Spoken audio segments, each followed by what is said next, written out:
Hey, beautiful family. Hope you are doing great. I am pumped for our adventure tonight as we jump in deep into our Q&A session.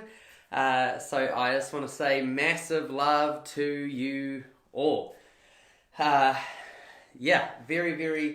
exciting night tonight to have a Q&A. Really pumped for that.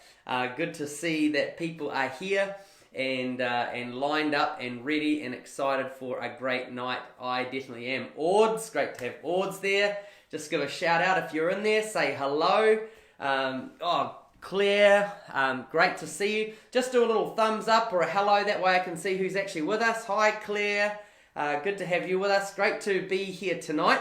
I'm just a wee bit excited. Hi, Ruby. I think we're going to have a phenomenal night. Let me don't want to overheat here, mate. I'll just turn this down. Hagen, how you doing? Joe, great stuff, guys. Really good to have you all here. Yeah, we are in for a great night. I'm just going to adjust this fella a tad. Oh, there we go. Tracy, good to see you. Dean, my man. Great to have you. Oh, Monica, hello. Good to see you. So just, do a thumbs up if you're here or a hello. Say hi to the other guys in the group as well. Very cool to all be here tonight, and we are going to have a great time, which is awesome.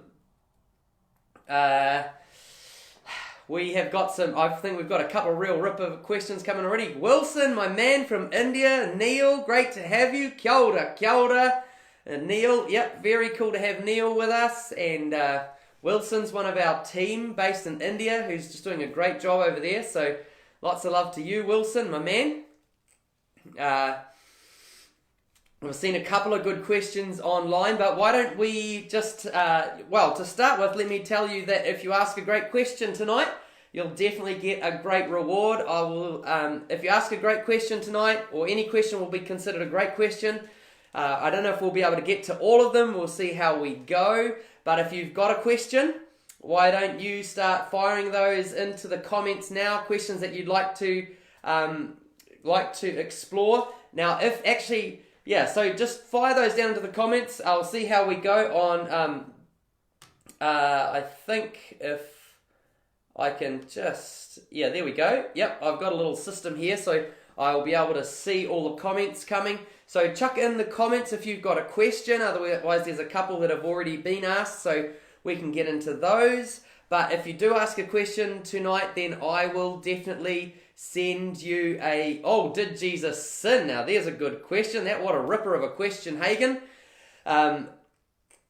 So if you do have a question and you put it in there like Hagen's just done, also, Hagen, put your email address in there and I will shoot you a copy of my new book that is coming out. I'll send you a PDF of it. It's going to be in stores and things like that next month, so I'm excited about that to be available all over the world. Amazon, Barnes & Noble, iTunes, all those good places. How can you move in the glory, Joe Dalton? Oh my gosh, crikey. Good stuff there, Joe. What else have we got coming out there? I saw a really brilliant one. Now, I think that the one that I'm thinking of earlier as well came from Greer. So, anyone else got any other questions there? Thank you, Hagen, for chucking your email address in there. I'll shoot that to you later tonight. We'll get that to you. Anyone else got any questions? Especially, specifically what we want to get into tonight is questions relating to the teaching, questions relating to some of those big statements that I've made, that Jesus came to reveal the Father, not change the Father. The cross didn't change God. The cross was never supposed to change God. The cross is about changing humanity. Neil, why does the Bible mention God was hating Esau and loving Jacob? Oh, wow. That is a ripper, Neil. I love that question. That's very beautiful. So Neil's question is, why does the Bible mention that God hated Esau but loved Jacob? Wow, that's a good one. Good stuff. Yep. Now, I really do want to try and narrow these questions in, so I'm going to prioritize questions that are specifically connected with the training that we've done, okay? So if you ask a question that is not directly in line with the training that we've been covering, I may not answer that, okay? Because I'm going to prioritize the questions that are coming that are in line with the training that we've had. Now, Claire, I know I saw you were there. Claire, why don't you ask your question again? Will, great to have you there. Monica, how come so much of Christianity miss sonship? Oh, wow, that is a ripper, Monica. That's a ripper of a question. And actually, that question that's a really loaded question. In the full 12-week school, I'm actually going to do an overview of the last 2,000 years of church, like Christian theology, and the who, the what, the where, the why, the when, and the how of how we actually got our mainstream gospel today, the main theological characters, the main theological conversations, and the main theological moments that actually shaped the gospel that we have today. So great question. I'm going to jump in. Feel free to keep firing those questions on as you have them, as they come up. I am going to jump now to one of the questions that came earlier today. So let me just find this. Now, Claire, I'd also love you to put your question down again in the comments, because it was quite a long live and there was a couple of different things. So I'd love you to put your favourite one down. Your question is a bit vague, but what next? How do we press deeper into the Father? Okay, that's good stuff. And now, the other question that we had come up that's right on point with where we were going. So some of these are great questions as well. We will keep an eye on that and work towards answering as many questions as we can, but especially questions that are specifically relevant to the training. So the question that we had, one of the questions that we had today was about what I said. I said that the focus of the cross is not forgiveness. The focus of the cross is freedom. How to answer cults regarding Father, Son. Hang on, let me just check this question out. We've got some good questions coming out now. So righto. I'm going to come back to some of these questions as we go. We'll see how we get time, but I'm going to launch in now with this great question that came out today. This great question. So I made this statement. Michael Cooper! Welcome, my buddy Michael. Great to have you here, brother Michael, and pumped to be seeing you soon for your 30th birthday. So great questions, everyone. Here's the question that we're going to get into is, I made the statement that the focus of the cross was not about accomplishing forgiveness. The focus of the cross was about accomplishing freedom, okay? So I'm going to explore that, especially in the context of Jesus just before he goes to the cross. I believe it's Matthew 26:28. He says, "This is my blood poured out for the forgiveness of sin." Hey, Will, good to see you, man.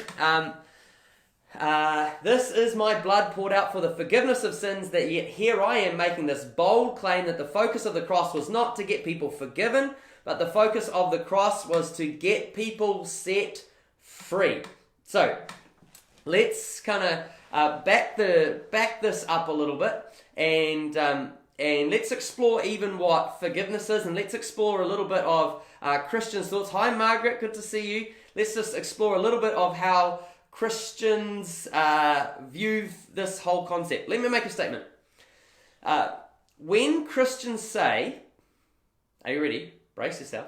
But when Christians say, Jesus paid the price for the forgiveness of my sins, we sound either simple or we sound brainwashed. Yes, yeah, no, that's right, we do. Actually, to people who are on the outside of our little group, if Christians say, Jesus paid the price for the forgiveness of my sins, we either sound simple or we sound brainwashed. I'm going to make another statement on top of that. Jesus did not pay a price on the cross for you to be forgiven, okay? Jesus didn't pay a price for you to be forgiven, but Jesus definitely paid a price for you to be free. Now, there's a major distinction between those things. Yes, it is a little bit funny, Will, but I believed that for so long. I said that for so long. I don't know how many times I've said this before, but countless times I used to say, Jesus paid the price for the forgiveness of our sins, or the forgiveness of my sins. Let's just look at that word forgiveness first of all. The word forgiveness, now see there Michael, thanks for that comment, mate. Let's just pick on Mike. Let's use Mike as an example. Say for example I go to Mike's house and I steal something from Michael, and oh crikey, there, I've done something wrong. So now Michael has the choice to decide whether or not he's going to forgive me for, say I stole his chocolate and I ate all his chocolate and I loved it, and then Mike's like, oh my gosh, but then Michael decides to forgive me. He says, you know what, Benji, I forgive you for doing that. He doesn't afterwards, because Michael understands what forgiveness means, he doesn't then afterwards come and say, hey, I know I forgave you for that chocolate, but can you please pay for it? No, because the meaning of the word forgiveness is always related to debt cancellation, okay? So we don't pay, no one pays a price to be forgiven. If you go into a store and you grab something and then someone else says, oh, look, that guy's taken something, and then they come in and they pay the price for it, then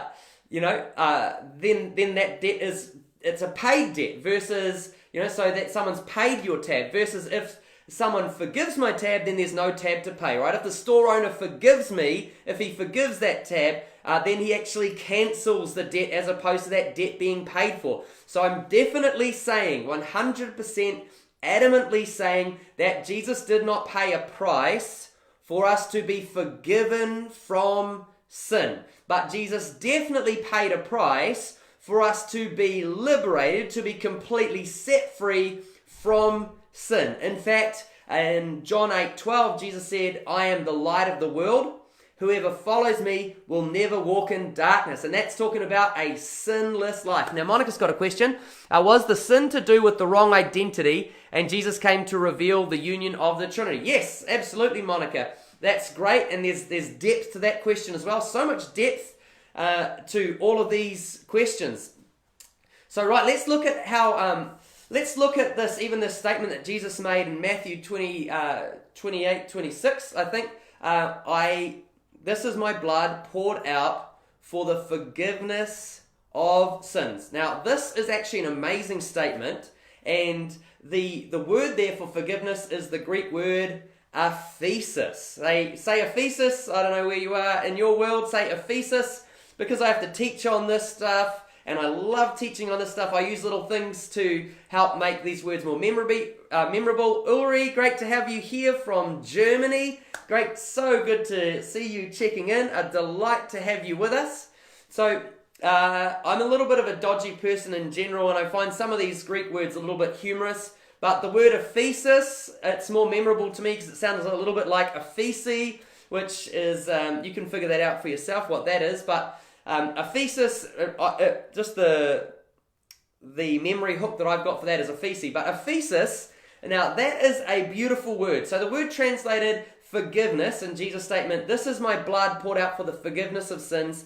The word used there for forgiveness is the Greek word aphesis. Now this word is amazing. It's generally translated as forgiveness. Nearly every time you see it, it's translated as forgiveness. But this word aphesis, to translate this word aphesis as simply forgiveness, is just the tiny little scratching the tip on the iceberg beginning of the meaning of the word, and almost to translate it as forgiveness is you're barely even catching the meaning of the word. Curry, great to have you joining us as well.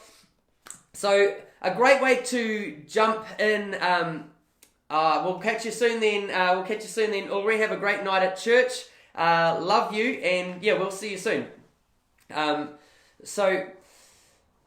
This Greek word aphesis has a Hebrew counterpart. So if we want to get to the root meaning of what this aphesis word means, let's jump into the Hebrew and explore what the word and the root word, the root concept that Ephesus is getting at is. So there's a book called the Septuagint. So the Septuagint is the Greek translation of the Old Testament scriptures. The Greeks were jealous that the Hebrews had this awesome book called the Old Covenant.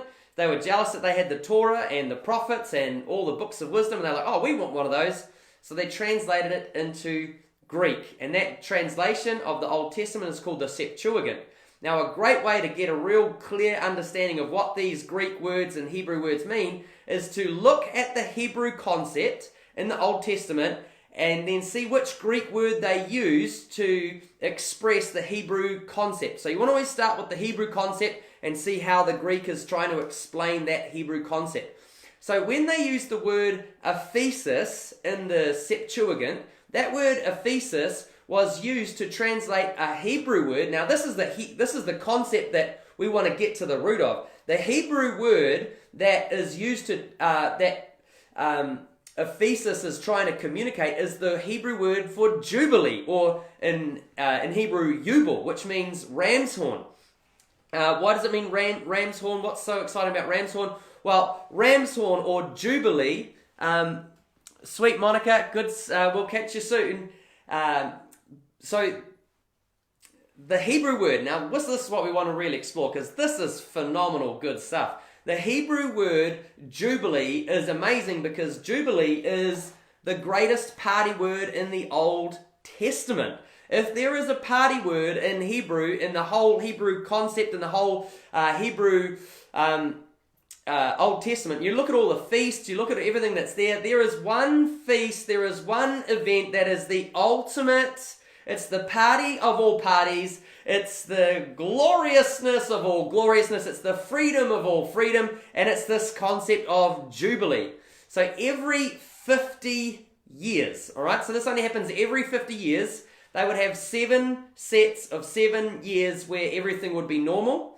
But then in the 50th year of the Hebrew calendar, it would be called the year of Jubilee. Now that year of Jubilee was amazing. Everything kind of revolved around the year of Jubilee. When they sold their property, the value of that property was determined by how close they were to the year of Jubilee. Because what happened at Jubilee is at Jubilee, all the property that had been bought or sold got restored to the original owners. It got restored to the family. So it was a family inheritance that couldn't be lost because Jubilee would always restore the inheritance.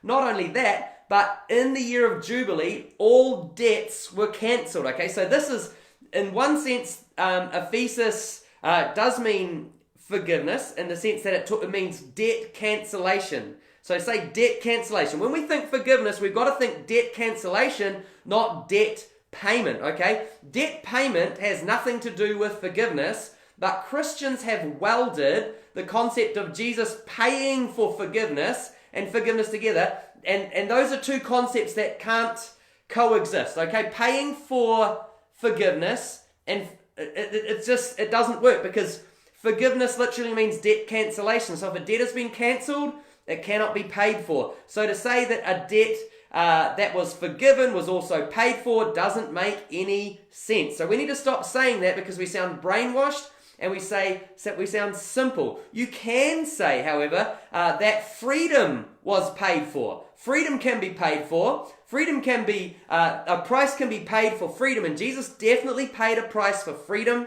He did not pay a price for forgiveness. And this gets more and more important as we explore the concepts. So, what we have is, at the start of Jubilee, it's just amazing. So it was called Jubilee or ram's horn because all over Israel, they would start blowing these ram's horns.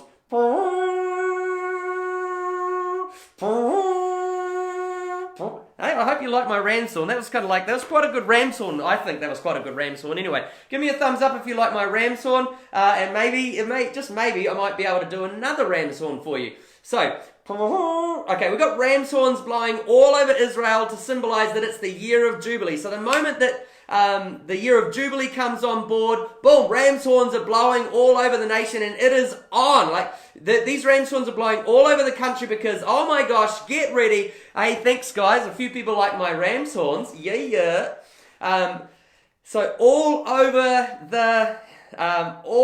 the country, there's ram's horns blowing, it's all breaking out, and everyone's getting absolutely pumped because this is the ultimate party of a lifetime. It's the party of a lifetime. If you get to celebrate one jubilee in your lifetime, then you are doing great. Okay, this only happens every 50 years. So every 50 years, what happens at Jubilee is, first of all debts are cancelled. So if you had debt to anyone, boom!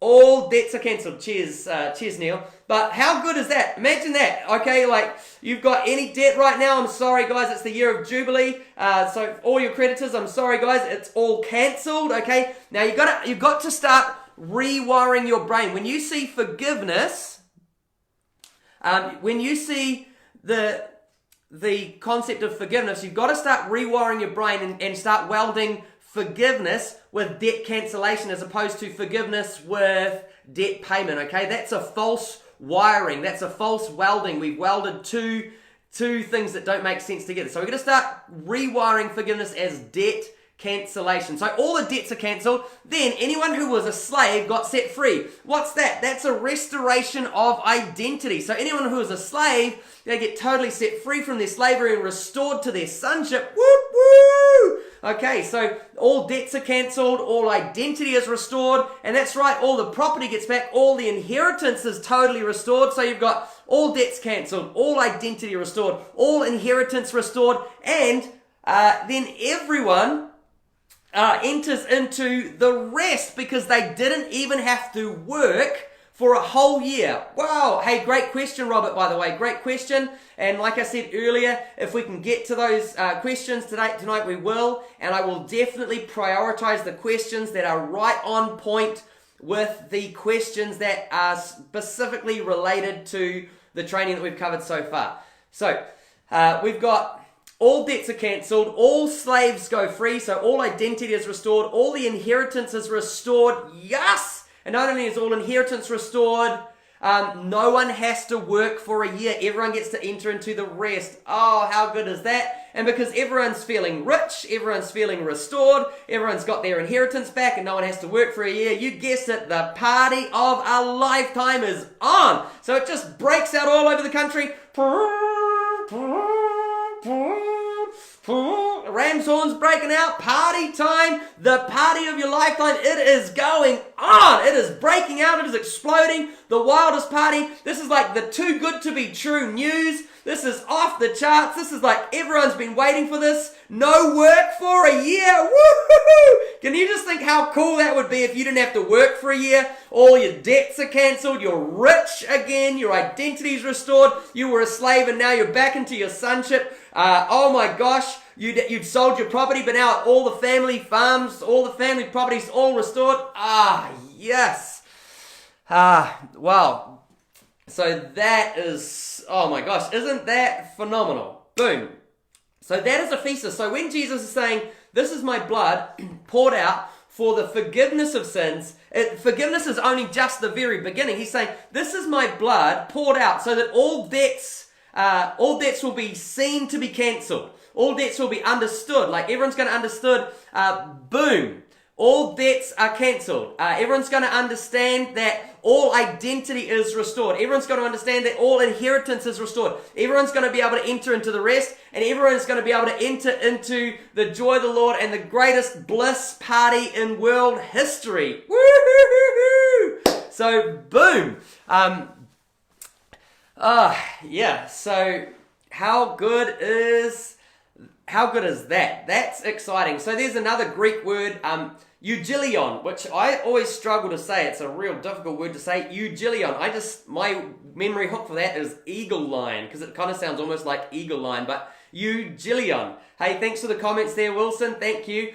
One of the core root words of ephemi, if you actually, if you go deep into the classical Greek, in ephemi, it means to cancel and to set free. So in the sense of it being sent forth or sent away, it's there's a liberation attached to that. So that's all debts are cancelled, and it's a liberation, it's an acquittal, and so you're set free. Yeah, so good word there, Wilson, as well. Thanks for sharing that. So when Jesus is saying this is my blood poured out for the forgiveness of sins, he's not saying, okay, Papa is so angry that with you that blood has to be shed to appease him, okay?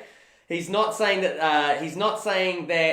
the cross is about to change God. Now, this is a major deal here, because a lot of people have interpreted the cross as though somehow after the fall, the fall, they've kind of misinterpreted the fall from the fall being the fall of humanity to the fall being the fall of the Trinity. Let me just say, we explored this concept of the Trinity at the beginning in the very first session, Divine Family. But the Trinity is an unbroken cycle of love, and that love is a mature love that looks like radical delight in you. You've always been the focus of the Trinity's delight. Humanity has been the focus of the Trinity's delight. We were conceived in that delight, and their heart towards us has never changed. Some people think that at the fall, it's like the Trinity fell, like the fall changed God as opposed to the fall changing humanity. The fall didn't change God. The fall didn't change the Trinity. The fall caused humanity to go deeper and deeper into our shame, our self-condemnation, our self-hatred, our isolation, and caused us to turn from the Father even more and run into our shame and isolation and disconnection and darkness. So the fall didn't change God, and the cross didn't need to change God at all. The cross was never about changing God, just like Jesus was never about changing God. And you don't ever see Jesus making any statements at all along the lines of, I've come to change God. No, Jesus always says the exact opposite. I have come to reveal the Father. I haven't come to change the Father, I've come to reveal the Father. If you've seen me, you've seen the Father. So that was what Jesus was all about. So basically, let's look at this again. A lot of people think that it's only you can only get free, right? You can only get forgiven after the cross. Until the cross, people couldn't get forgiven, but that's not true. People were being forgiven right through the Old Testament. People got forgiven, and some people think that they could only be forgiven if there was a sacrifice of blood. But even that's not true, because if you were too poor to be able to afford a blood sacrifice, you could just use some grain. Okay? And there was plenty of times in the Old Testament when God said, actually, if you just turn to me, I will forgive you. For example, 2 Chronicles 7 verse 14 says, if my people who are called by my name will humble themselves and pray and turn from their wicked ways, then will I hear from heaven and will forgive their sin and will heal their land. So forgiveness didn't require bloodshed. I know that there's a verse in Hebrews that says, without the shedding of blood, there is no forgiveness from sin. Also, there it's the Greek word aphesis, and that's another question and another story and another rabbit trail to go down on. But it is a beautiful trail for another day. Also, what we see as well is we see that because Jesus is always revealing the Father, before the cross, Jesus has no issue whatsoever in forgiving people. Okay, so when we see Jesus, we see the authentication of the nature of God. So if someone says to you, "Oh, God couldn't forgive sin before the cross," then you go, "Okay, let's just check that with Jesus," because anything that you want to believe about the Father, anything that you want to believe about God, in order for that to be a valid belief, a valid perspective, you have to get that authenticated in the life of Jesus, right? If it's not endorsed, if it's not validated, if it's not authenticated in the life of Jesus, then it's not one of the natures, it's not one of the characteristics, it's not who God is. So if someone says to you, okay, God couldn't forgive sin. Good questions coming out there, by the way. Really appreciate those. I'm going to try and smash this one out, and then we'll jump in and have a few more. I'll try and keep my mind on point and try not to get lost in all the questions that have come out. Great questions. I'll finish this one, and then boom, we'll pick another one out of the mix. So, if we have a belief about the Father, in order for that belief to be validated, authenticated, then we have to see that validated and authenticated in the life of Christ.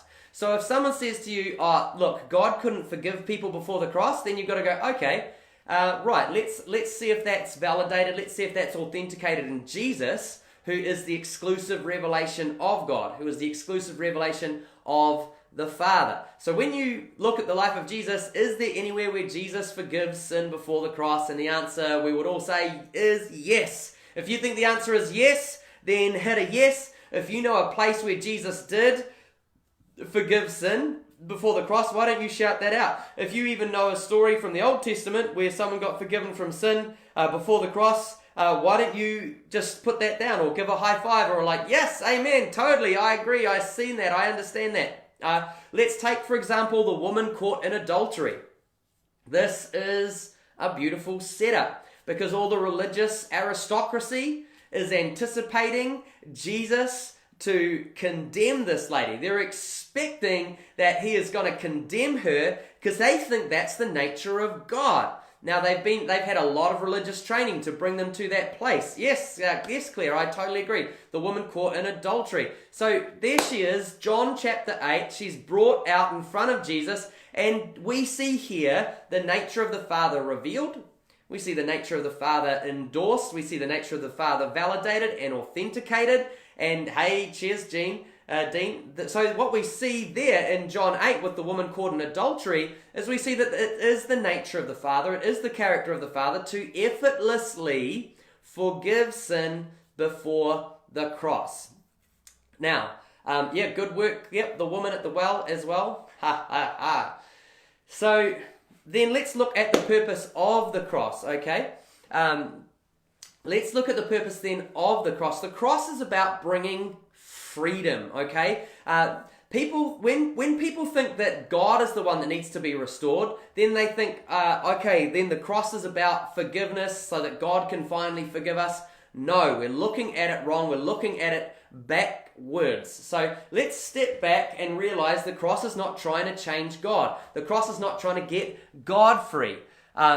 Good stuff, Claire. Good points coming out there, guys. So the cross is not trying to set God free as though God had an issue. The cross is all about getting humanity free, because guess who had the issue? Yes, you guessed it, humanity. If you think it was humanity that had the issue, give a thumbs up. If you think it was God that had the issue, give a thumbs down, all right? Hey, Greer, good to have you signing in with us. Great to have you signing with us. Okay, so if you think it was God that had if it was mankind that had the issue, give a thumbs up. If you think it was God that had the issue, give a thumbs down. Okay, we're getting a few thumbs up. Absolutely, it was humanity that had the issue. And if we go back to one of our earlier sessions, we looked at humanity's core issue. Humanity's core issue was that we had lost our identity. We lost our identity. Yes, some good thumbs up there from Jared. Chur to the chur, my man. So we lost our sense of identity. We lost the blueprint of our original design. We got caught up in shame. We got caught up in this belief of inadequacy. So inadequacy, which comes from losing our identity, fueled all of humanity's issues. Inadequacy, which comes from losing our identity, fuels all of our condemnation, fuels all of our shame, fuels all of our self-hatred. Thanks for the thumbs up, guys. Loving that feedback. It's cool. It kind of feels a little bit like I love just connecting with you as well. So thanks for those comments coming through. Humanity, our sense of self-hatred, our shame, our condemnation, our inadequacy, our isolation, it's all fueled by one thing. And that one thing is inadequacy that comes from losing sight of our divine design, losing the blueprint of our original design. Cheers, Dino. Now, when we lose, in Genesis 1, which we've already explored, it says that we were made in God's image. So when we lose the blueprint of our own divine design, we lose ourselves. And when we aren't exclusively defined by the Trinity, it creates a massive vacuum for us to be defined by anything else. So the moment we have these negative life experiences, all of these things come in, they start crashing in on us. we get all these negative life experiences, and we start taking our identity from all the negative words people say about us. We start taking our identity from all of our failures. We start taking our identity from all of our trauma. We start taking our identity from all the evil, mean, nasty things we say about ourselves. So when we aren't exclusively defined by the Trinity, good point there, Claire, love that. When we aren't exclusively defined by the Trinity, we have this massive, open, wide vacuum for our identity that's just sucking truth, sucking definition of our identity in from any old place. So the moment we have a trauma, the moment someone rejects us, we go, oh, I must be a reject. The moment we fail, oh, I must be a failure. The moment someone says we're not enough, we must say, oh, I'm inadequate. The moment someone says, you are a loser, we think, oh, I'm a loser. The moment that we feel disconnected from God, we go, oh, I must be disconnected. I must be unlovable. I mustn't be enough. All of this is being fueled by an identity crisis. So for Jesus to get us set free, we have to discover our identity. So the cross, it's going to set us free because there's a revelation of our identity on the cross, all right? There's a revelation of our identity on the cross. And so where does this revelation of our identity really come from in the cross?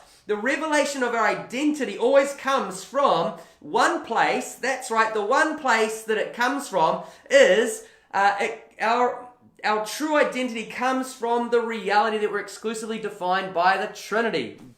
Hey, good to have you, Greer. Good quote. Good points coming out there, guys. So what we really need to get free is we need a fresh revelation of who the Father is. We need an authentic revelation of who the Father is. And when we see the exclusive revelation of God in display in the life of Christ, then that exclusive revelation of the nature of God is what helps us. That's what becomes the solid ground for us in understanding who I am. That's what closes the door on all these false understandings of our identity defining us. That's what stops the negative experiences and trauma and the negative words people say. That's what stops them from having any capacity to define us when we become fully persuaded that we're exclusively defined in the image of the Trinity. So Jesus is not on the cross trying to rescue God.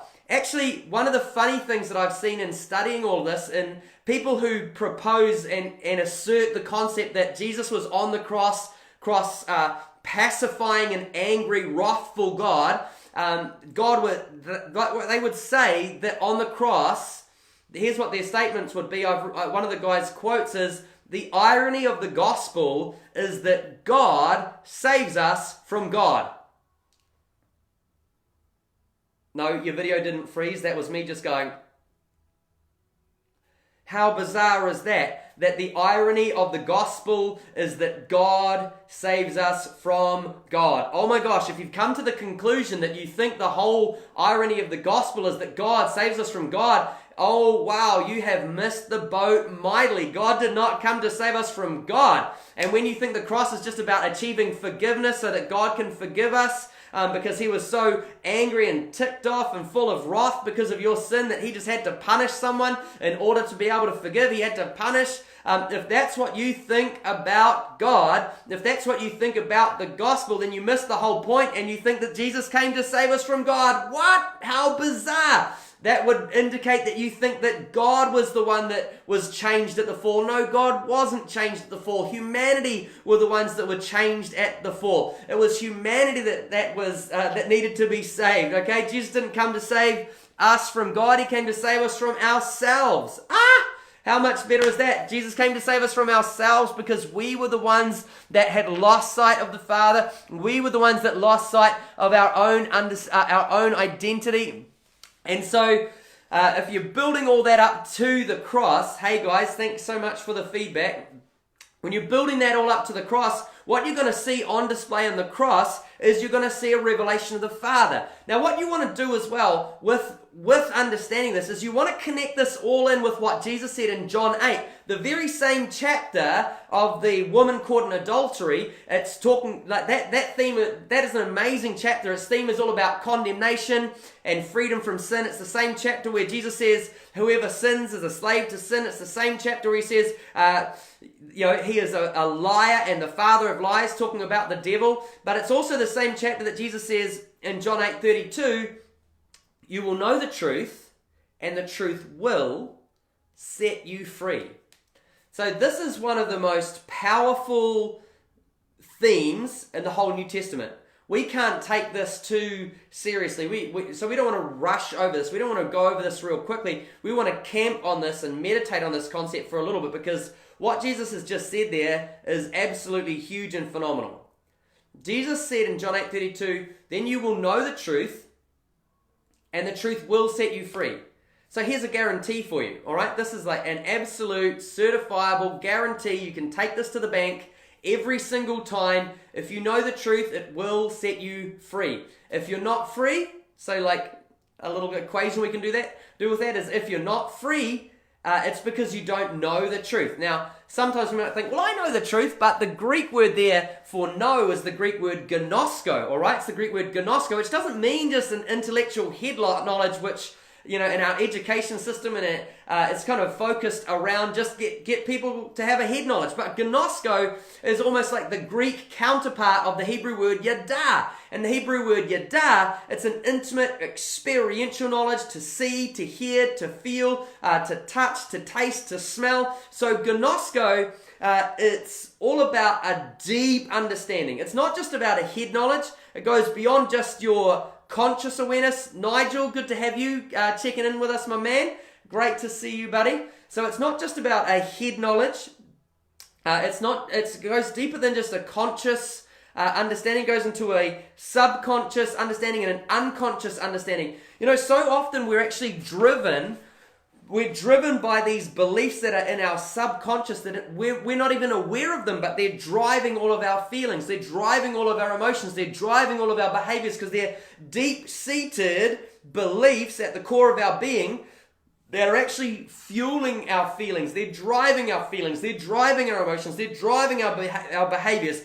And Jesus says, when you gnosko the truth, it will set you free. So that means like totally free. That means completely, absolutely free. That freedom, thanks Alicia, appreciate that. That freedom is a complete freedom to participate in the divine life. So if you want to say that same thing another way, if you want to look at that another way, if you know the truth, you will participate effortlessly in the divine life as your default setting. All right, if you could say that another way, if you know the truth, you'll never sin. What? Yeah, that's exactly what it means. If you actually go back a few verses as well to John 8 verse 12, Jesus says, I am the light of the world. Whoever follows me will never walk in darkness, but will have the light of life. Come on. Now that is epic. We're gonna spend a little bit of time here in John 8:12. Then we're going to come back to John 8:32. You'll know the truth, and the truth will set you free. And then we're going to go back to the cross. So track with me here, okay? We're going to go back a little bit in order that we can go forward, in order that we can see the cross in a light and understand how it is that the cross, that on the cross Jesus is paying a price to set us free from ourselves. So if you go to John 8:12, Jesus says, I am the light of the world. And then listen, he doesn't go anywhere. He says, I am the light of the world. And then he says, whoever follows me will never walk in darkness. But he didn't go anywhere. He's still in the same place. He says, I am the light of the world. Whoever follows me will never walk in darkness, but will have the light of life. Claire, loving that. So this is not about a geographical following of Jesus, all right? Jesus started John 8:12 by making an identity statement. The identity statement that he makes is, I am the light of the world. Whoa, that's a big call. How do you feel like you could say that's I am the light of the world? Now, when he's saying that, he's like, he's perfection. He is the light of the world. There's no darkness in him. He's perfect. There's there's no imperfections in his identity whatsoever. So it's an identity statement. I am the light of the world. And then he doesn't go anywhere, and he says, whoever follows me will never walk in darkness, but will have the light of life. So oh my gosh, that is good.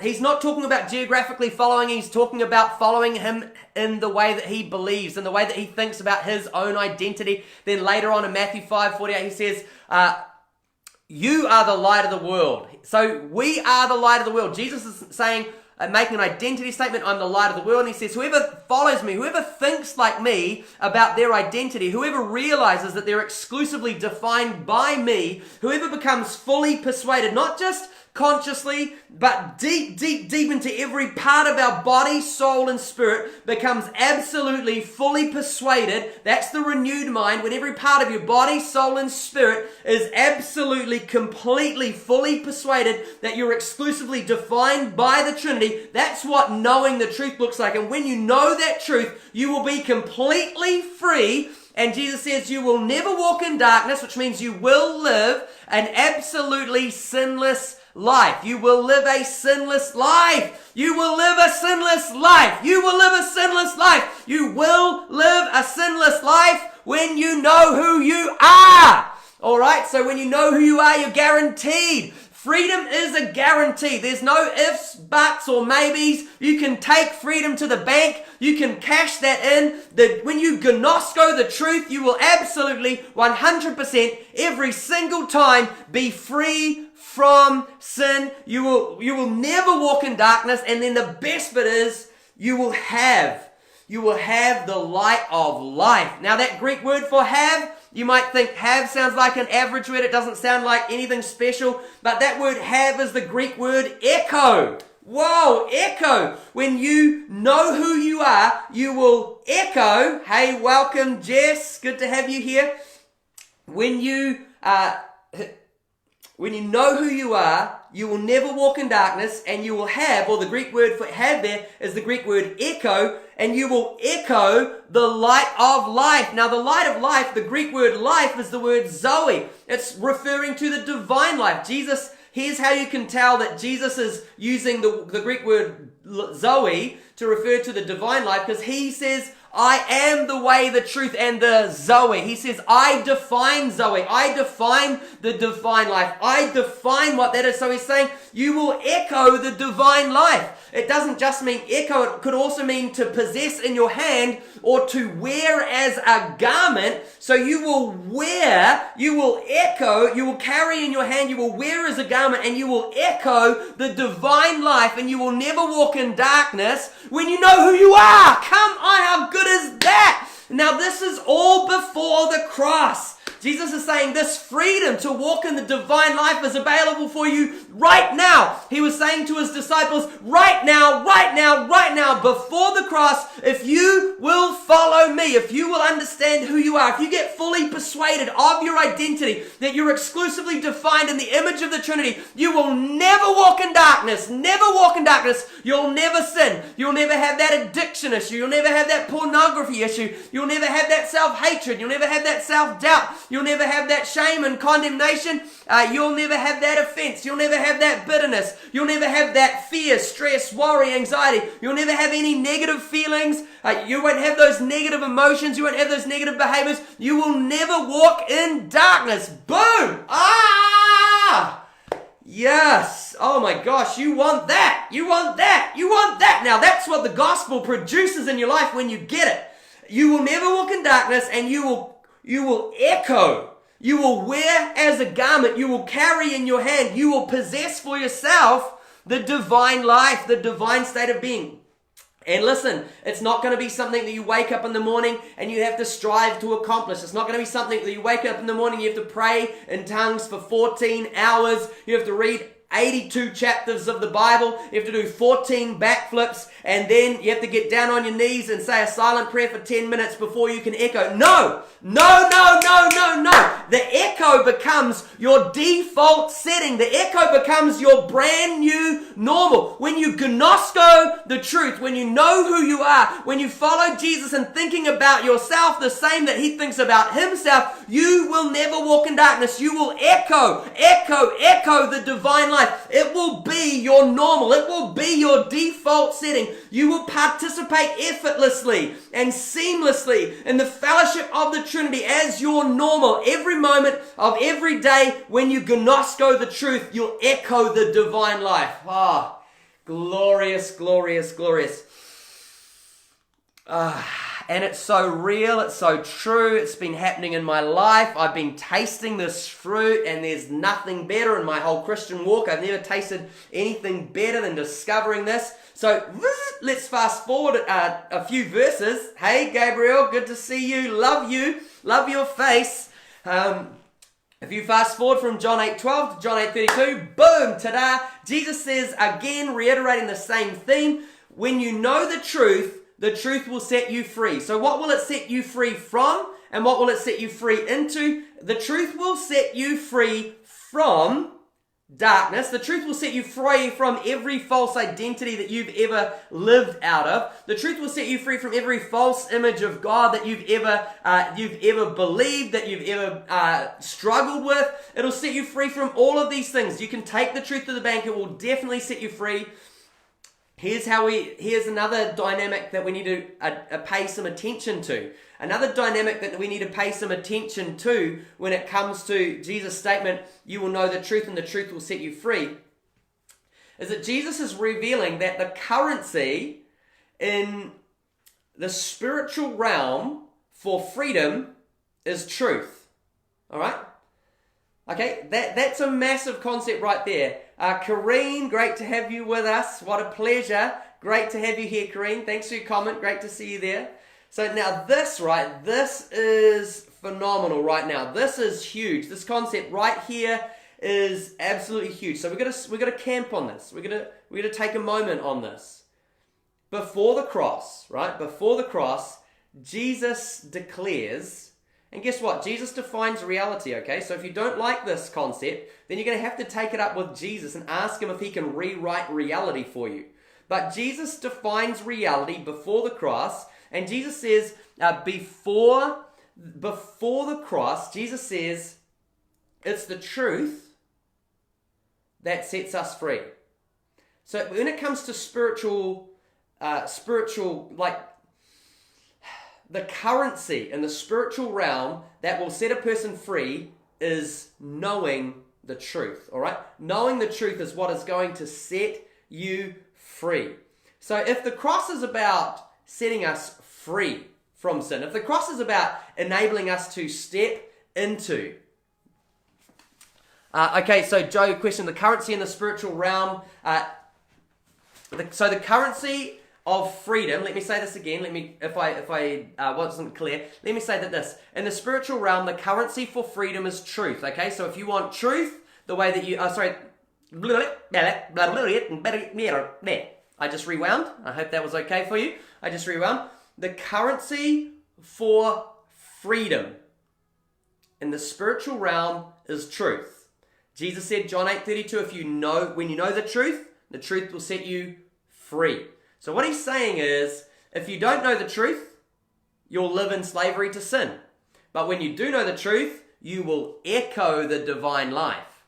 Okay, in that same chapter, John 8, Jesus talks about he who sins is a slave to sin. He is talking about those who don't understand their identity. Maybe actually, I'll come back to this in a moment as well. So the currency for freedom is truth. So if you want to get free, the highway to freedom, you need some truth in your life. Something in your life is under the influence of a lie. Bill Johnson has a great quote. He says, any area of your life that's not overflowing with hope is under the influence of a lie. Absolutely true. So if there's any area where you want to get more freedom, what you need is truth. So what we're going to understand here is that anything Okay, if anything has the power to set us free, then the power that that thing carries is the power to reveal the truth. It has the power to display truth. It has the power to impart truth. It has the power to demonstrate truth. Okay, so if we want to understand the power of the cross,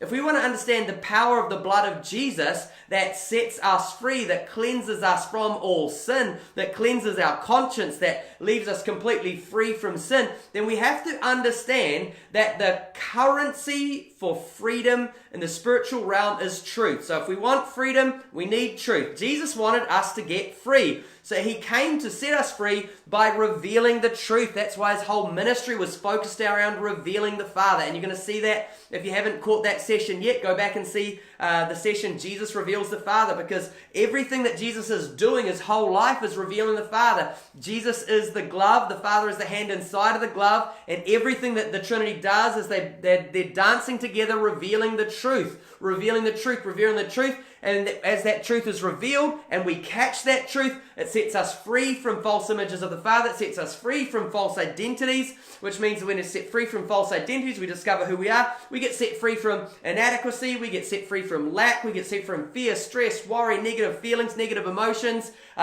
condemnation, shame, all of that stuff. Boom, it's a thing of the past. It's out the window, and you are free to echo the divine life. Boom. So yeah, absolutely, Dean. You're right on point. That's why Romans 12:2 says, do not be conformed to the pattern of this world, but be transformed. And the Greek word there is metamorpho. Be transfigured is what that Greek word metamorpho means.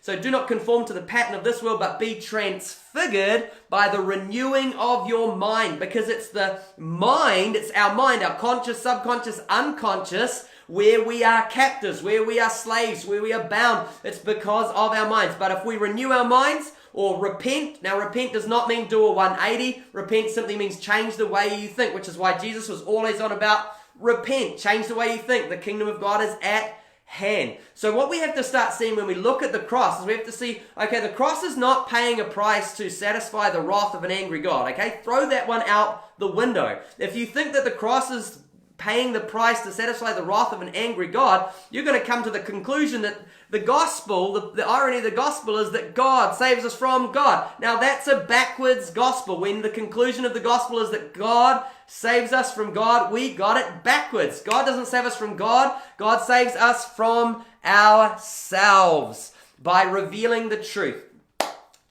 Let's go a little bit further into John 8. Jesus says, whoever sins is a slave to sin.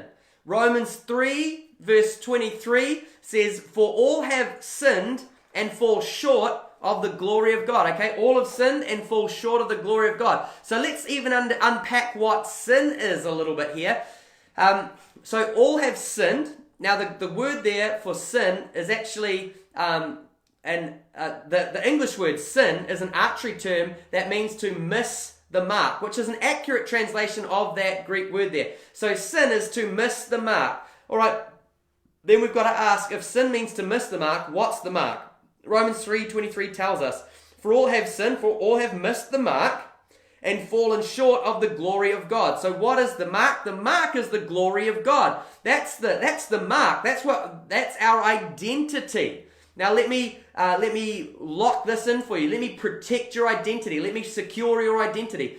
In John 17, verse 22, Jesus says, I have given you the glory that the Father gave me, that you may be one as we are one. I have given you the same glory that the Father gave me, that we may be one, that you may be one as we are one. Now that is huge. The Greek word for glory is the word doxa. You could take that doxa word there to mean value, to mean definition, to mean worth, to mean substance. You could kind of catch that its identity.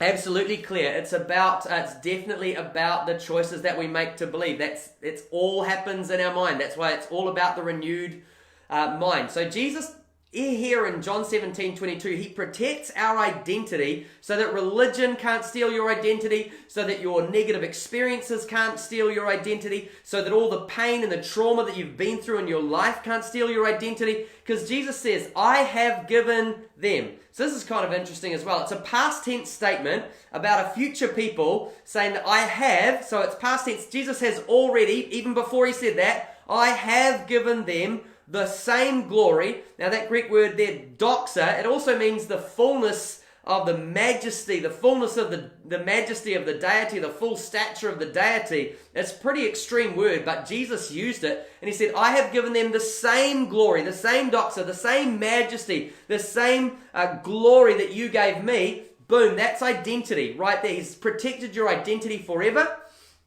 And then using the word doxa, so that you have the same identity as the Father. You have the same identity as Jesus. That's the verse that you can hold on to the fact that you're exclusively defined by the Trinity. Awesome, Monica. I love it. But when you grasp that, right, it's the same concept that Jesus is expressing here that he expresses in John 8. When you discover, and remember, it's not just a head knowledge. You've got to gnosko this bad boy. You've got to gnosko this truth. You've got to get it into conscious, subconscious, unconscious. And when it becomes, when your whole body, soul, spirit becomes fully persuaded of this reality, then you echo the divine life as your default setting. And Jesus said in John 17:22, I have given them the same glory that the Father gave me, that they may be one as we are one. So he's saying there as well, when you grasp that your identity, that you're exclusively defined by the Trinity, it will position your default setting to change from the participating in the illusion of separation and disconnection and isolation into discovering the present reality of your seamless inclusion, which is a present reality because Jesus said, I have already given them. All right, it's a past tense thing. It's a done and dusted. It's a present reality. You're already exclusively defined by the Trinity. When you wake up to that present reality, when it possesses you, when it consumes you, you will realize that you're exclusively defined by the Trinity, and you will realize that separation is an illusion, and you will realize that you are exclusively defined by the Trinity, seamlessly one with the Trinity, incorporated in the life of the Trinity, and you will echo the divine life. You will never walk in darkness, and the truth will set you free to participate in the divine life as your default setting. So,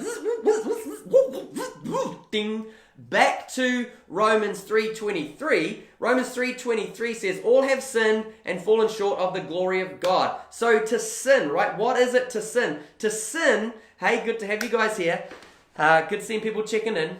To sin is to do anything, to live outside of your glory. To sin is to live a life less in any way than living in the fullness of your doxa.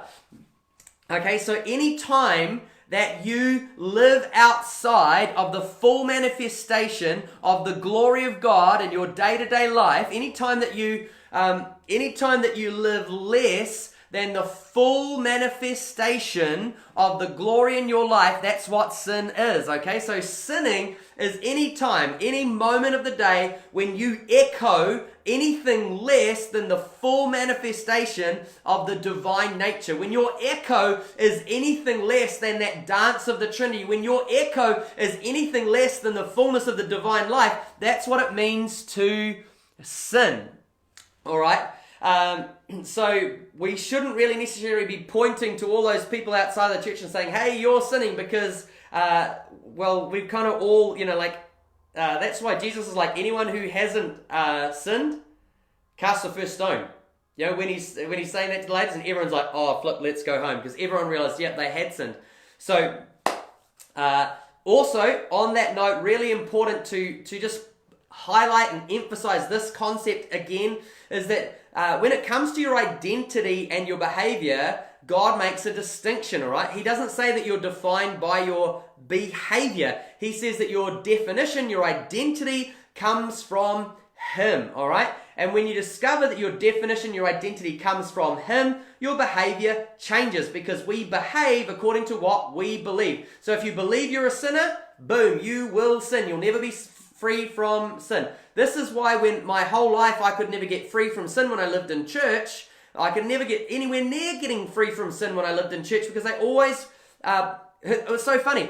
Check this out for a quote. I read this in one of the things I wrote recently. I read it again. I was like, oh man, that's good. But religion demands perfection, but prophesies failure. Religion demands perfection, but prophesies failure. Religion says you've got to keep all these rules, blah, blah, blah, all of these rules. You've got to keep all of these rules, but it simultaneously prophesies failure by saying, oh yeah, you're a sinner, you've got a sinful nature, and you're going to sin over and over again. Well, guess what? You behave according to what you believe. So if you believe you've got a sinful nature, boom, you're going to manifest that all day long. You don't have a sinful nature. The sinful nature is an illusion. It's a phantom, and it's only powerful if you believe you have one. If you don't believe you have a sinful nature, then it has no power. Sinful nature and separation are an illusion. So if you believe you've got a sinful nature, you're going to have to do mortal combat with that every day. You'll struggle. You'll find yourself wrestling with this. Oh my gosh, I'm struggling with sin. Boom, and ultimately you'll crash, and you will not echo the divine life, okay? So you're designed to echo the divine life. Right, let's bring this all back now to the cross. The cross is not about forgiveness. It's not about getting people forgiven as though God couldn't forgive before. We've seen that Jesus demonstrated the nature of the Father before the cross, where he could set people free, forgive people effortlessly before the cross. Also, Jesus has made this statement in John 8:32 that the truth, you will know the truth and the truth will set you free. So this principle is true before the cross, okay? We've got to get that in our heads. Thanks for the good feedback in the comments, guys. I love it. I really appreciate it. It makes me feel connected to you guys. It's so different to preaching to a camera than it is preaching to a crowd. And if you've seen me preach with a crowd, I love being silly and bouncing off you guys. So I love your interaction. It is awesome. So it's really important we grasp this concept, this principle, that even before the cross, it was always the truth that had the power to set people free. Jesus' aim in this whole endeavor was to set humanity free from our sinful behavior by revealing our identity, and he revealed our identity by revealing the Father, okay? So remember we talked about this. Sin is always a fruit, okay? Come on, Dean, appreciate that. Sin is always a fruit that is produced by a root, and the root that produces sin in our lives is an identity issue caused by a false understanding of who the Father is. So Jesus' main focus, and what he came to do, is he came to set us free so that we could participate in the divine life. That's what they wanted. Right from the beginning, the Trinity wanted us to dance with them, to participate with them in this unbroken cycle of divine love, because you have always been the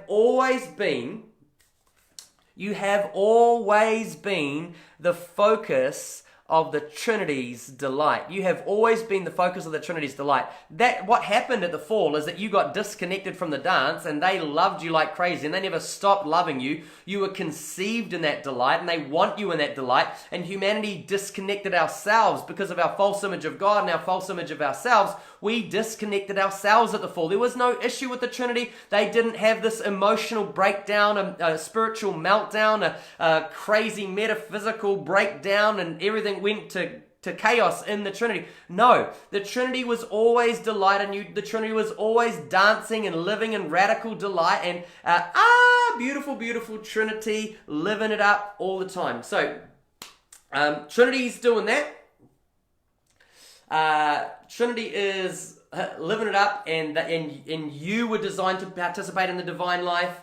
And so they're like, yeah, come participate in the divine life. We got disconnected. They're like, right, let's sort the issue out. Now, the issue is not sin. The issue is false image of God, false image of our identity, and the truth will set us free. So if we get truth and we discover who we are, boom, we will echo the divine life. We'll participate in seamless union with the Trinity. Yes, that is going to be sweetness. Okay, so when it gets to the cross, that's the purpose of the cross, to reveal who you are. Because what you see Jesus revealing is you see Jesus revealing the nature of love, that love never withdraws, love always presses on, love never takes offense. I mean, that's the ultimate definition of love on the cross. It's the ultimate revelation of the Father. It's the ultimate revelation of who you truly are. You are love.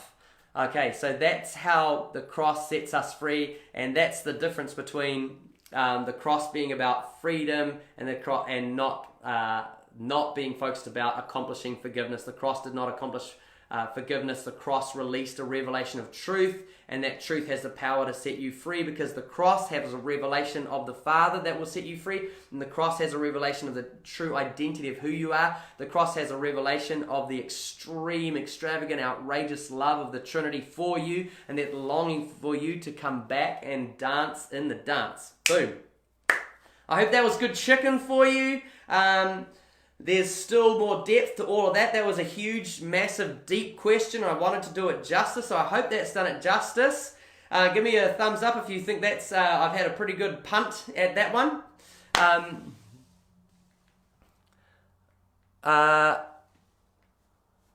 Hang on. Gabriel, I'm just trying to read this. How do you leap across the giant gap of being unoffendable like the Trinity? How do you become unoffendable like the Trinity? Well, does anyone else want to have a guess at chuck some answers out there? How do we become unoffendable just like the Trinity? How is it that we can become love ourselves? Really good question. Really good question there, Gabriel. Anyone else want to have a crack at answering that? How can we come to this place where we ourselves become love?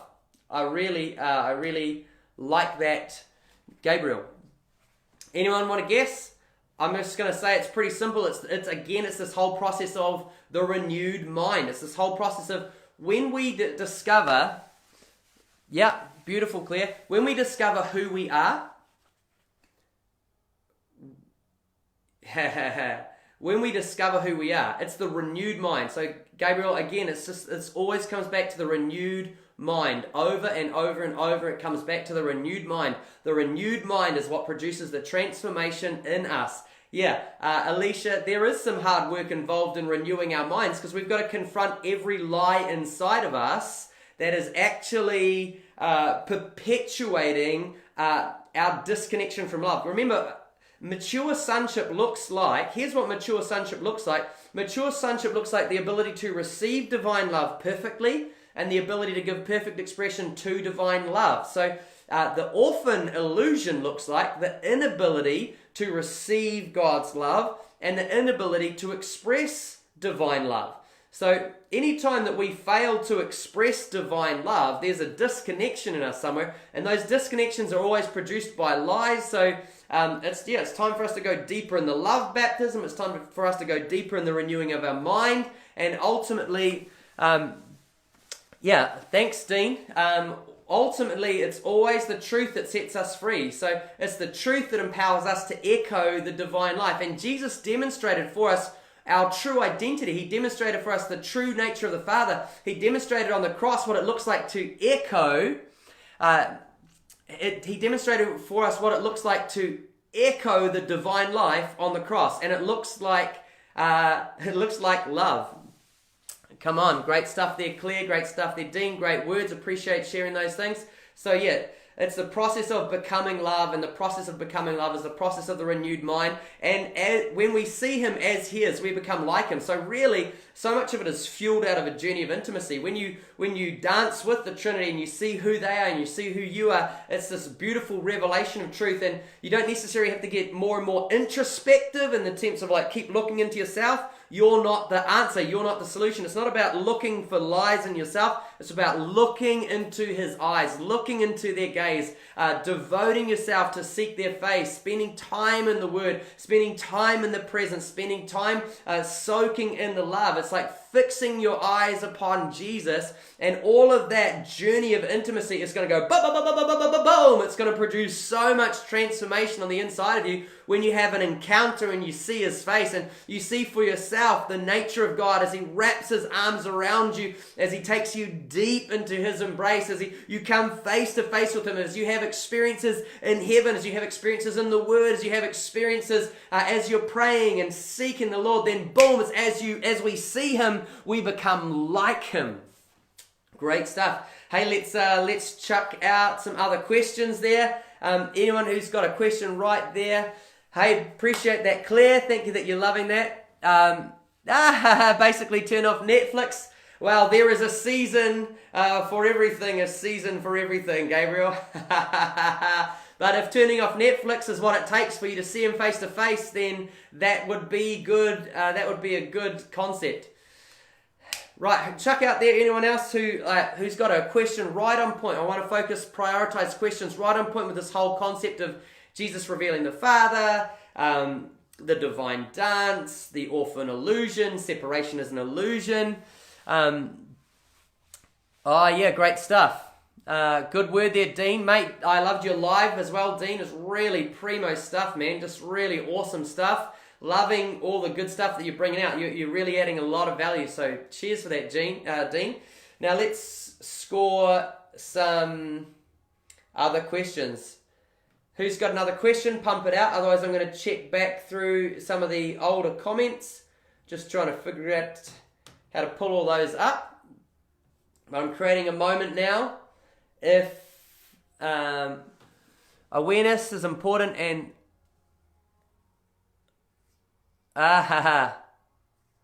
okay, sweet. Good point there. Good question there, Claire, and good question there,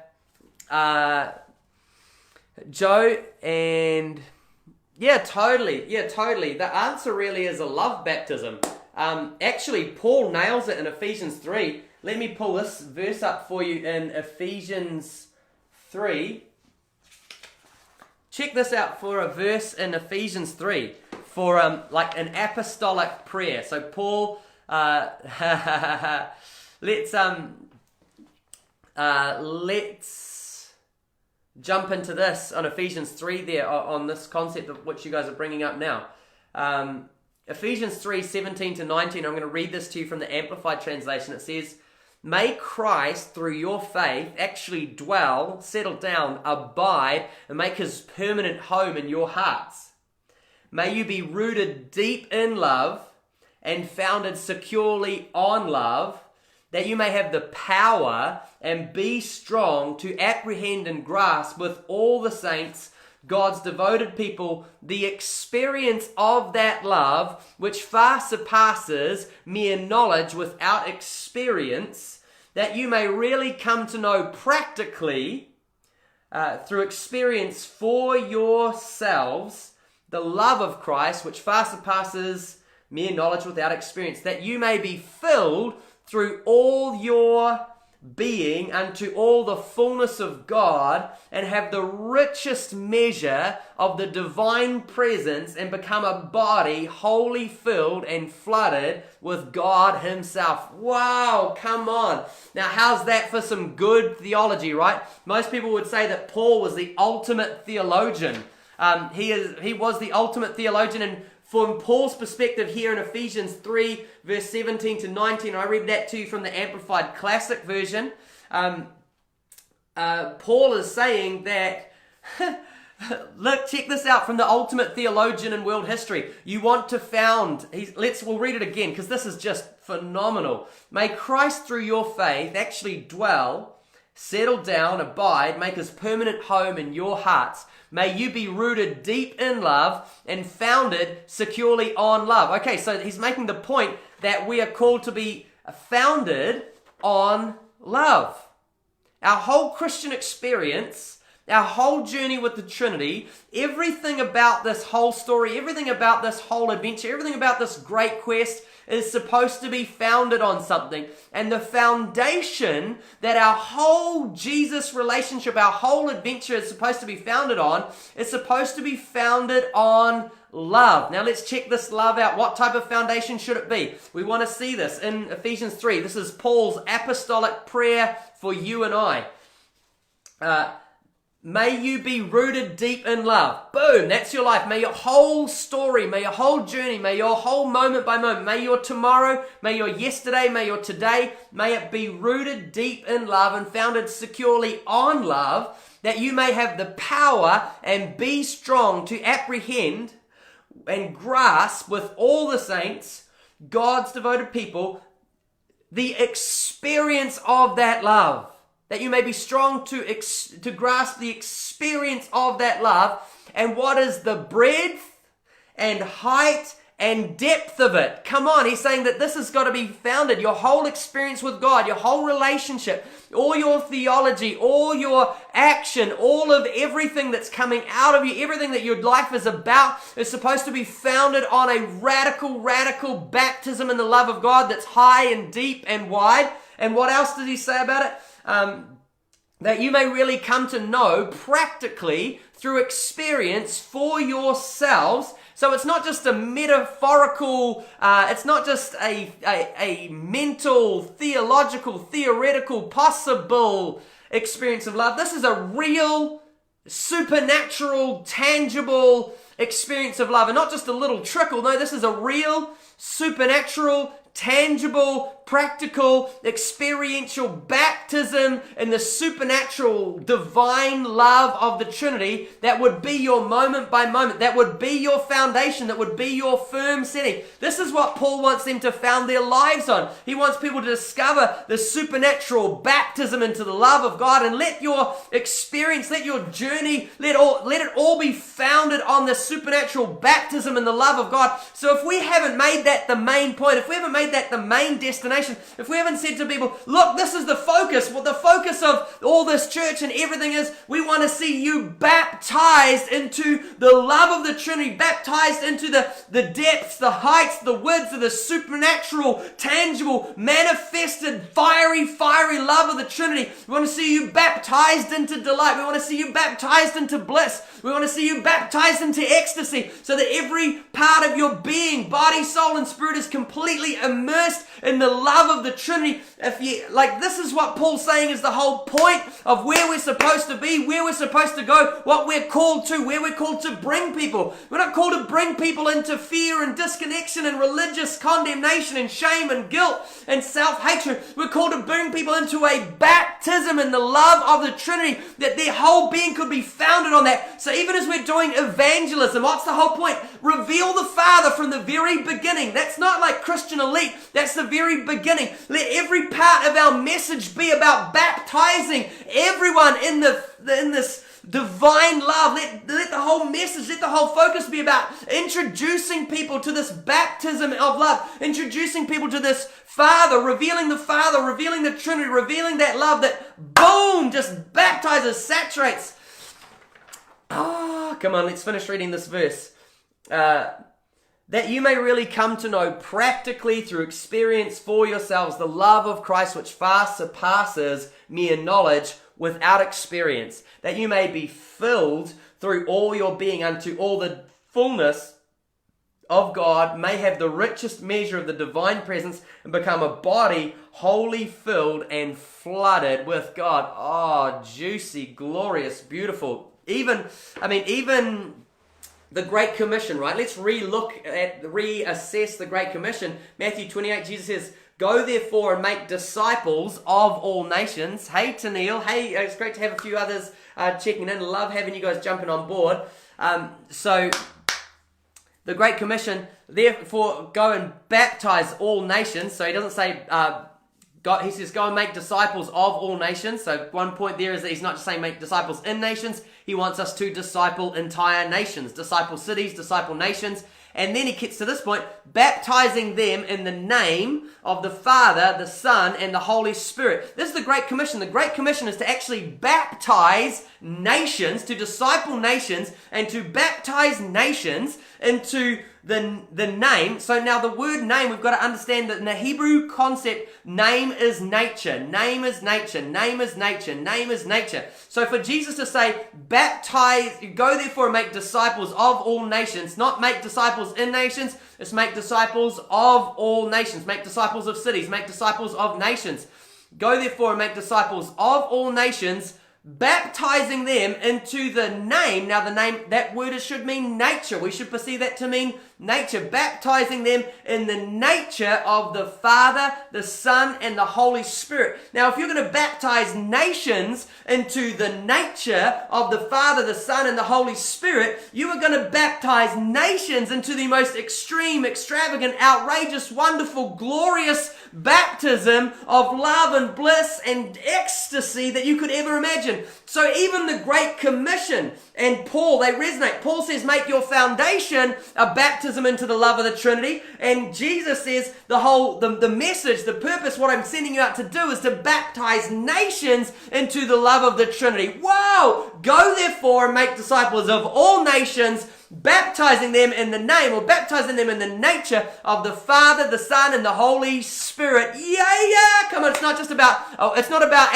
actually about a water baptism. It's about baptizing us into the nature of the Trinity. If you think that is about a water baptism, then you'll just do powerless religious cycles of going through the motions, going through the traditions. If you don't also include with it a baptism into the nature of the Trinity, which is a radical love baptism, which is the church is void of this love baptism. The church has lost the love baptism. So if we want to see the power of water baptism, the power of water baptism is supercharged by a baptism into the love of the Trinity, a baptism into the divine life, a baptism into the bliss, the awe, the wonder, the ecstasy, this delight of the Trinity, a baptism into the dance of the Trinity. That's what has raw power to change nations, to transform lives. When everything about our journey, it starts and ends and it finishes on this place of we are the beloved, and you right now, sitting right where you're sitting, standing, lying, wherever you are.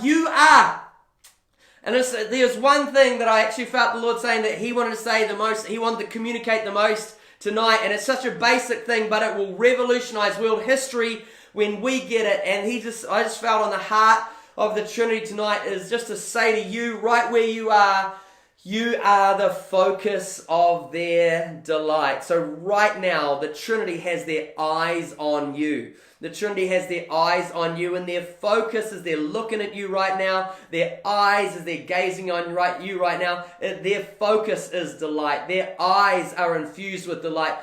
You are the delight of the Trinity. Boom.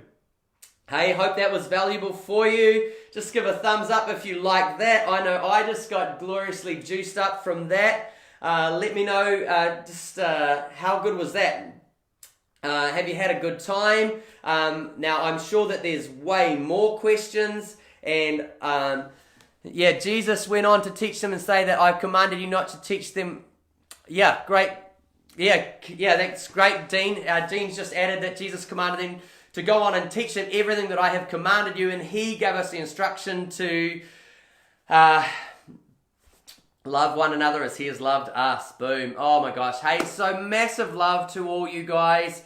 Such a delight. Woohoo! Thanks to Neil. I did have fun preaching right then. They'll know we are Christians by our love. Come on. Whoa. Now, isn't that a cool distinguishing mark? What an authentication that we got the message. When we get the message, you're going to leak love. Cheers, Nigel. Thanks, guys, for all your comments. When you actually catch the gospel that Jesus came to bring, you are definitely going to leak love all over the place. You're not just going to leak it. You're not just going to drip it. You're going to become a living, moving, breathing, walking baptism in the love of the Trinity. Wow! Boom. Hey, let me say as well to you tonight, like I am just so blown away by the power of the cross to be the ultimate revelation of the nature of God. I'm so blown away. Hey, thanks, Dino. Love you, man. So blown away by the capacity of the cross to reveal the true nature of our identity. Whoa, it's so phenomenal. The cross is so powerful, but the power of the cross, just want you to catch, the power of the cross is in the revelation that the cross communicates, all right? There's a revelation that the cross is communicating. That revelation can, boom, right now cut to your heart and set you free. There's a revelation in the blood of Jesus, and the blood of Jesus is powerful to cleanse us from all sin. And remember, sin is living out of the false identities, living from that place. The blood of Jesus is powerful to cleanse us from that, right? The blood of Jesus is powerful to cleanse us from sinful identities, from a sin-stained conscience, by bringing a revelation that you are not a sinner, by bringing a revelation that you're exclusively defined by the Trinity. And when you catch that revelation that the blood carries, catch that revelation that the cross carries a revelation, and that's what gives it power to set you free. The blood carries revelation. That's what gives it power to set you free. So if you want to experience the power of the cross, if you want to experience the power of the blood, you want to meditate on the blood and meditate on the revelation that the blood communicates, meditate on the revelation that the cross communicates, and ultimately when you get it, you won't come to the conclusion that God saves us from God. No, ridiculous. Throw that one out. Boom. Gone. You will come to the revelation that the cross sets us free from ourselves, from our false identities. And ultimately, that will position you to dance. That will position you to live in the delight of the Trinity as a moment-by-moment existence. As you get that truth, it'll reset all your default settings. How cool is that? John 8:12. I am the light of the world. Whoever follows me will never walk in darkness, but will have the light of life. You will actually start to become an echo. You will wear as a garment. You will carry and possess in your hand the divine life. And that's what you're designed to do. That's what you're called to do, is to echo, to carry the divine life as a garment, to echo the divine life, to possess the divine life in your hand, so that everywhere you go, you're an echo of the divine life, which is what Jesus was, an echo of the divine life. And because he was an echo of the divine life, everywhere he went, he revealed the Father. And when we become echoes of the divine life, everywhere we go, we will reveal the Father. Beautiful stuff, guys. Hey, great stuff. Really love that. I'm going to pray for us in a minute, but I just want to let you know as well that I'm going to do a little bit of a schedule change. I'll give you an update about that. I'm going to do the next couple of lives. I'm going to do them at night rather than during the day. Okay, so in the next couple of lives, they're going to be at night, and I'm going to update that in the book, but all in the group. Also, you really want to catch this. You really want to stay tuned for this moment. This week, on Friday, I'm going to give you all the details about if you want to pursue going further into the 12-week School of Sonship. And I want to really encourage you to really have really think about joining me on that full school, because one thing that I've learned as I've been journeying with people, cheers guys, cheers Joe, cheers Will, thanks for that encouragement, love that. One thing that I've learned is that I've had countless questions, and I've been on the journey for over a decade, questioning, wrestling with the theology, pressing into the present, seeking God for revelation, fasting, investing myself, countless hours of study and writing and meditating on it and just sucking on it and asking questions and wrestling with God over and over and over again. And one thing that I know that happens, and when we have all of our schools and our training events, the place that we see the deepest transformation is our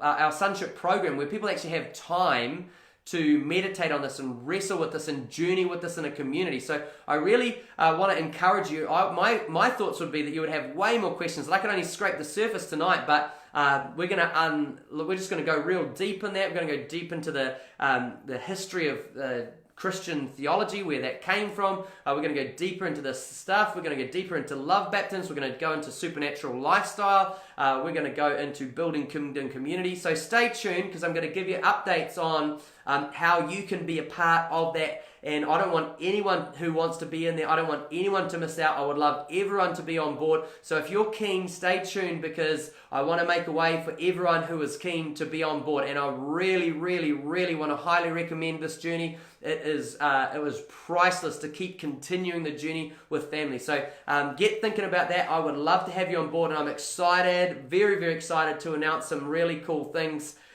going forward with that. And I'm actually going to be, I'll give you more announcements and more information on this, but in the next week, I'm actually going to give out $14,970 worth of scholarships to participate in the online School of Sonship. So keep your ears tuned, watch for those notices as those come out, and I want to pray for us now for just a fresh love baptism. So I want to pray an apostolic prayer over you, one that I've already prayed, but wherever you are, I just want to encourage you, hey, you were not created to live in a love deficit. You were created to live with a love baptism every moment of every day. So how about you get comfortable right where you are? Get comfortable right where you are. Start just getting in a place of however you receive best. I want to read this over you and just release a bit of a love impartation for you right where you are. So, come on. Thanks for those comments, guys. I love you so much. Ephesians 3:17-19. One more time. May Christ, through your faith, actually dwell, settle down, abide, make his permanent home in your hearts. May you be rooted deep in love and founded securely on love, that you may have the power and be strong to apprehend and grasp with all the saints, God's devoted people, the experience of that love. What is the breadth and length and height and depth of it, that you may really come to know practically through experience for yourselves the love of Christ, which far surpasses mere experience, which far surpasses mere knowledge without experience, that you may be filled. I just pray this as well, that the anointing that's on these apostolic words, that the power that's on the power of this anointing will begin to flow in you, begin to flow in your room, begin to flow in your house, begin to flow in your car, begin to flow right through your body, your soul, your spirit, right through you. I just pray that right now that the anointing and the power that's on these words, that the fire that's on these words, as these words were birthed in the heart of the Father, and there's a power on them, there's a fire on them, there's an anointing on them, and I just release that. Oh, wow. Right now, just release that power, release that fire, release that anointing, that divine enablement, just begin to come crashing down over you and in you and through you. I just release that love baptism. I just see that, actually just right now I can just see in the Spirit this love baptism circling around people. And there are people right now who are hearing my voice, and there is an encounter with the Trinity going on right now. There is a deep encounter. The love of the Trinity is just circling around you. I can see it. I can see this love of the Trinity circling around people and just inviting them back into the divine dance, including them, baptizing them, washing them, pouring over them, filling them, flooding them, consuming them, immersing them in this divine love.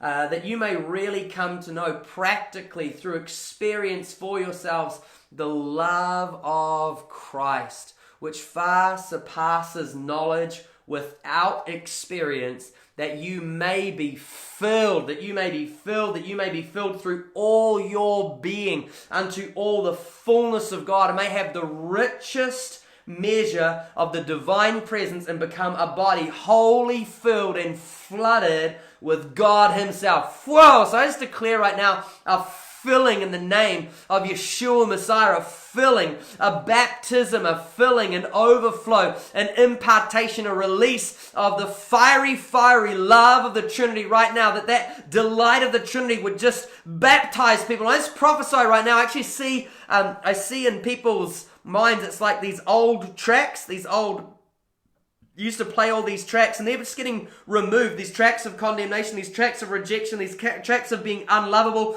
all these tracks that your mind just plays over and over. Well, right now I declare that they're being removed, they're being taken away, you're being set free from those right now, and there's a new track going in, that you are the delight of the Trinity. You are the focus of their delight. It's the sound of Matthew 3:17, and a voice from heaven said, "This is my Son, marked by my love, the focus of my delight." Whoa, you are his Son, marked by his love. You are the focus of his delight. Whoa, I just release that over you right now. Whoa, I release that over you right now. I release over you Romans 5:8, and hope. So God demonstrates his own love for us in this, that while we're still sinners, Christ died for us. I release over you Romans 8 right now. Romans 8:35-39. Who shall ever separate us from Christ's love? Shall suffering and affliction and tribulation, or calamity and distress, or persecution, or hunger, or destitution, or peril, or sword? Even as it is written, for your sake we are put to death all the day long. We are regarded and counted as sheep for the slaughter. Yet amid all these things we are more than conquerors through Christ, and gain a surpassing victory through him who loved us. For I am persuaded beyond doubt. For I am persuaded beyond doubt. I am sure that neither death nor life, nor angels, nor principalities, nor things impending and threatening, nor things to come, nor powers, nor height, nor depth, nor anything else in all creation will be able to separate us from the love of God which is in Christ Jesus our Lord. And I just release that inseparable love. I just release that love that finds you. I release that love right now. I just declare that the love of the Father is tracking you down. I just see some people you've been lost. You've been far from this love. But I just declare right now that you can't be separated from this love. You can't get away from this love. The Father is chasing you down. His love is chasing you down. He is chasing you down with delight. You've lived in condemnation and shame and brokenness and darkness and oppression and depression. But the love of the Father is chasing you down right now to fill you, to flood you, to baptize you, and release supernatural encounters with the extravagant love of the Father right now. A baptism in the love of the Trinity right now in Jesus' name. Whoa. Whoa, I just declare over you Zephaniah 3:17. The Lord your God is with you. He is mighty to save. He will take great delight in you. He will quiet you with his love. He will rejoice over you with singing. Wow. Wow, wow, wow, wow, wow. Wow, wow, wow. Oh my gosh. Thank you, Papa. Thank you, Papa. Wow, Papa, I just thank you so much for your presence and your spirit right now, just going deep, deep, deep in people's hearts. And I see actually right now that the Trinity is just removing thorns. Like it's happening en masse. It's not just for one person, but the love of the Trinity is such an atmosphere. I can feel it. I can feel an atmosphere of the presence. I can feel an atmosphere of the tangible glory of God. It's tangible all around me right now. I see the hand of the Father just reaching into people's hearts and removing these thorns, removing these wounds, removing this brokenness, removing all this pain and darkness and bitterness and wounding. And I just declare it right now over your life that he is removing and he's healing and he's restoring betrayal. He's removing and he's healing and he's restoring bitterness and offenses. Whoa. I see him really tenderly and gently coming and actually nursing people and gently, tenderly caring for and healing those that have been damaged by rejection. Whew, I just declare that today is your day of freedom, that his love is coming close. He's going to heal you. He's going to restore you. He's going to bring freedom. He's going to set you free. And what I just see is I see the breath of God just breathing life on you. I see the breath of God breathing life on you. And I believe that there's tangible power on that. I believe that there's a supernatural power on that word, that's not just some word from my imagination, but I believe that is a word from God for people right now, that he is breathing on you right now. I actually think some people are going to begin to experience the breath of God physically blowing over them, like a wind blowing over you. This happens so often. It's like a supernatural wind comes and blows. I see a picture of the breath of God breathing over people right now, and I see them just getting healed. Not just hearts, but bodies. And so I prophesy over you right now, there's an atmosphere for healing. The presence of God is near. The presence of God is present for healing. The presence of God is present for healing. So I declare release right now of miraculous healings. For Claire, who's asked for prayer, I declare healing of your heart right now. Whoa, in Jesus' name. Now I see, beautiful, beautiful healing taking place as the Father just breathes over you. So as we come to a close, I just declare the breath of God, the breath, the ruah, the life, that release of his breath, that release of his life, that release of the source of life, the origin of life, is coming into your world and bringing shalom, coming into your world and bringing restoration, coming into your world and bringing freedom and healing in Jesus' name. Whoa. Amen. Amen. Hey, we'll love you guys so much. I just pray that over and over and over and over and over and over and over and over, you just get saturated in his love, that it'll track you down in your sleep, in your wake, while you're showering, while you're eating, while you're working. I just pray that the love of the Trinity will track you down and you will be baptized in the love of the Trinity. And I pray that will reset your default settings so that it won't just be an encounter, but it'll be your brand new normal. Love you, and we'll see you soon. Excited to share this journey with you. Excited to go deeper and deeper and deeper, and really, really, really want to encourage you. Do consider joining me for the full 12-week school. I want to go deeper with you guys in this and see people radically, radically transformed, stepping into the bliss of sonship, stepping into effortless union with the Trinity, stepping into participation in the divine life. So thanks everyone for being with us. Love you, love you, love you, love you, love you, and can't wait to see just radical baptisms of the love of the Father. And there's just hearing the Lord just speaking to me right now as well, and this is not the end. If you're having an encounter right now, the Lord just says this is not the end, and there's some people that right now, right where you are, you just need to stay in that place because He's going to go deeper. I'm excited to hear the testimonies where He's going to go deeper. There's others of you just going to start getting hit by baptisms in the love of God, that it's just like, whoa, this is uncommon. I haven't experienced this before. But some of you are about to start getting blindsided by love. Love is going to blindside you. Love is going to come and just like, boom, you haven't experienced this before, but love is going to blindside you. Like at dinner tonight, I was eating my dinner and then boom, blindsided by love. And Alicia, who's watching, was having dinner with me, and she's like, oh, you look a little bit strange, and like, oh. And I was like, yeah, I was having a little love baptism there, having my dinner, and I just declare that that's going to happen to you. You're going to get tracked down, you're going to get pursued, you're going to get overwhelmed, you're going to get overcome, you're going to get swallowed up in the love of the Trinity, you're going to get baptized in the love of the Trinity. Oh, boom, amen. Love you. See you real soon, and have an amazing time, night, day, morning, wherever you are in the world. Catch you soon.